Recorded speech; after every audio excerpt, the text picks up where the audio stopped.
یہ کڈنی یا گردے کے اندر یہ آپ کو چھوٹے چھوٹے نظر آ رہے ہوں گے، یہ ملین کی تعداد کے اندر جو ہوتا ہے اس کے اندر نیفرونز ہوتے ہیں جو یہ فلٹریشن کا کام کرتا ہے. ہر کڈنی کے اندر ملین کی تعداد کے اندر نیفرون ہوتے ہیں جو فلٹریشن کا کام کرتے ہیں. جب ایک ٹاکسنز اور فلٹریشن ہو جاتا ہے تو پیشاب یا یورین بن جاتا ہے تو وہ یوریٹر میں آ جاتا ہے. یہ دو یوریٹر جو ہیں یہ کڈنی سے باہر نکلتے ہیں. اس کے بعد یہ یوریٹر جو ہوتے ہیں ایک پاؤچ یا یورینری بلیڈر کے اندر آ کے جو پیشاب یا یورین ہوتا ہے وہ سٹور ہو جاتا ہے یہاں پہ آ کے.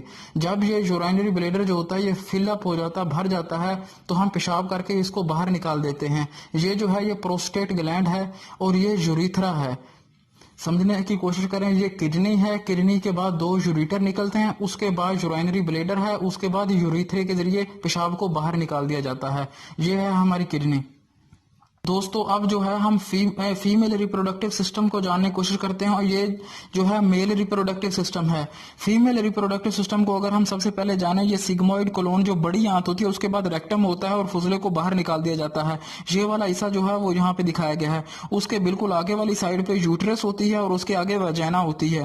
بالکل اس کے آگے والی سائڈ کے اوپر جو ہوتا ہے وہ یورینری بلیڈر ہوتا ہے اور اس کے آگے یوریتھرا ہوتا ہے. اگر ہم میل ریپروڈکٹیو سسٹم کو جاننے کی کوشش کریں تو یہ سب سے پہلے جو ہے سیگموئڈ کولون بڑی آنت کا یہ جو ہے زوم کر کے دکھایا گیا ہے، اور ریکٹم ہے جو فضلے کو باہر نکال دیا جاتا ہے. اس کے آگے بالکل یورینری بلیڈر ہوتا ہے. یہ والا حصہ جو ہوتا ہے یورینری بلیڈر ہوتا ہے اور اس کے آگے یوریتھرا ہوتا ہے اور پیشاب کو باہر نکال دیا جاتا ہے.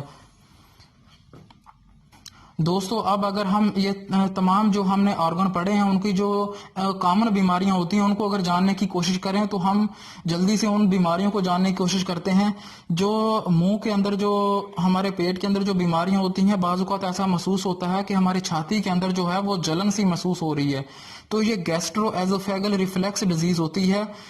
عام طور پر ہمارے معدے کے اندر جو ہے وہ ایسڈ بنتا ہے جو کھانے کو نرم کرتا ہے اور تاکہ ہضم ہو سکے، لیکن یہ جو ایسڈ ہوتا ہے وہ معدے سے اوپر کھانے والی نلی میں جانے کی کوشش کرتا ہے.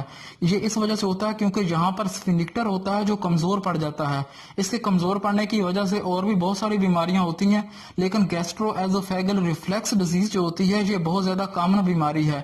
اس کے علاوہ جو ہوتا ہے ہم معدے کی بیماریاں جانتے ہیں، جیسے گیسٹرائٹس ہو سکتا ہے، معدے کا السر ہو سکتا ہے.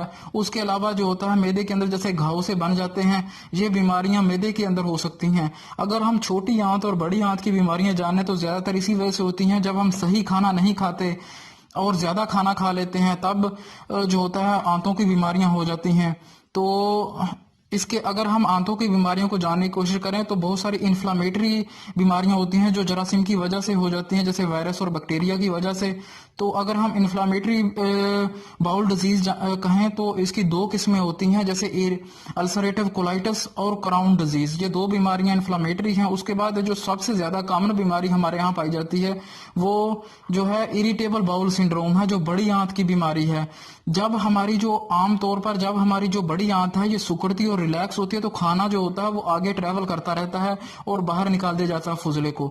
لیکن یہ اریٹیبل باؤل سنڈروم میں سٹریس یا ٹینشن لینے کی وجہ سے یہ بڑی آنت صحیح سے کام نہیں کر پاتی، جس کی وجہ سے ہمیں کانسٹیپیشن، قبض اور ڈائریا جو ہوتا ہے وہ ہو جاتا ہے. یہ اریٹیبل باؤل سنڈروم ہے. اس کے بعد اگر ہم لیور یا جگر کی بیماریاں جاننے کی کوشش کریں تو لیور یا جگر کی سٹیجز کے اندر اگر ہم بیماریاں جاننے کی کوشش کریں، سب سے پہلے جب ہم صحیح کھانا نہیں کھاتے، جو ہوتا ہے زیادہ فیٹ والا کھانا کھاتے ہیں، جو موٹے لوگ ہو جاتے ہیں اور ان کے اندر جب کولیسٹرول کا لیول بڑھ جاتا ہے تو لیور یا جگر جو ہوتا ہے یہ فیٹی لیور ہو جاتا ہے. لیور یا جگر کا جو ہوتا ہے وہ سائز بڑھ جاتا ہے اور صحیح سے کام نہیں کرتا. اس کے بعد اگر ہم دیکھیں تو لیور یا جگر کو ہیپاٹائٹس ہو سکتا ہے، کسی وائرس کی وجہ سے کوئی انفیکشن ہو سکتا ہے جس کی وجہ سے بخار ہوتا ہے، بھوک نہیں لگتی، پیٹ میں درد ہو سکتا ہے. اس کے بعد اگر ہم دیکھیں تو لیور کو لیور سرہوسس ہو سکتا ہے. اس میں لیور سیل جو ہوتے ہیں وہ ڈیمیج ہونا شروع کر دیتے ہیں اور لیور جو ہوتا ہے وہ پراپر کام نہیں کرتا، جس کی وجہ سے بہت ساری جو ہوتی ہیں وہ علامات ظاہر کرتا ہے. اس کے بعد لیور جو ہوتا ہے لیور کینسر بھی ہو سکتا ہے. جب بھی کوئی پیٹ میں درد ہو تو ڈاکٹر کو دکھانا چاہیے تاکہ اس کا ڈائگنوز کر کے علاج کیا جا سکے. اس کے بعد اگر یہاں کو جاننے کی کوشش کریں تو کڈنی یا گردے کی جو زیادہ تر جو بیماریاں ہوتی ہیں کہ وہ ڈائبٹیز، شوگر یا ہائی بلڈ پریشر ہونے کی وجہ سے کڈنی یا گردے کی جو ہوتے ہیں وہ بیماریاں ہو جاتی ہیں. جب شوگر زیادہ ہو جاتی ہے اور ہائی بلڈ پریشر ہو جاتا ہے تو کڈنی جو ہوتی ہے اپنا فلٹریشن کا کام صحیح سے نہیں کر پاتی.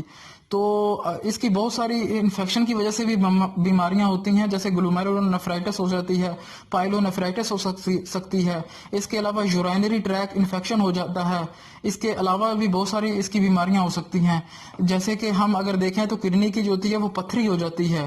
اگر اس کا علاج کے لیے اگر ہم دیکھیں تو کڈنی کی پتھری کس جگہ پر موجود ہے اور اس کا سائز کتنا ہے، یہ جاننا بہت ضروری ہے۔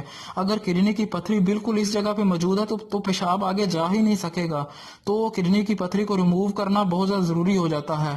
اس کے علاوہ اگر ہم دیکھیں تو اگر کوئی انفیکشن بیماری ہے اور کڈنی میں اگر کڈنی کی جو علامات ہوتی ہیں وہ زیادہ تر یہ ہوتی ہیں کہ ہمارے شروعات میں جو ہوتا ہے وہ پاؤں کے اوپر، منہ کے اوپر سوجن آنا شروع ہو جاتی ہے۔ اس کے علاوہ جو ہوتا ہے پیٹ کے نچلے حصے میں سائڈوں میں جو ہوتا ہے وہ درد ہونا شروع ہو جاتا ہے۔ یہ کڈنی یا گردے کی جو ہوتا ہے وہ علامات ہو سکتی ہیں۔ دوستو، جیسا کہ ہم نے یہ دیکھا کہ زیادہ تر جو بیماریاں ہوتی ہیں وہ صحیح کھانا نہیں کھاتے، یہ جاننا بہت زیادہ ضروری ہے۔ اگر ہمیں کوئی پیٹ کی بیماری ہو رہی ہے تو یہ جاننا بہت زیادہ ضروری ہے کہ ہمیں کب کھانا چاہیے، کتنا کھانا چاہیے اور کیسے کھانا چاہیے، یہ جاننا بہت زیادہ ضروری ہے۔ اپنے جو خوراک ہے وہ بیلنس خوراک کھانی چاہیے، اس کے علاوہ ایکسرسائز کرتے رہنا چاہیے اور سٹریس اور ٹینشن کو جو ہوتا ہے وہ ختم کرنے کی کوشش کریں، تو ہمیں بیماریاں جو ہوتی ہیں وہ کم از کم ہوں گی۔ اپنا خیال رکھیں۔ شکریہ۔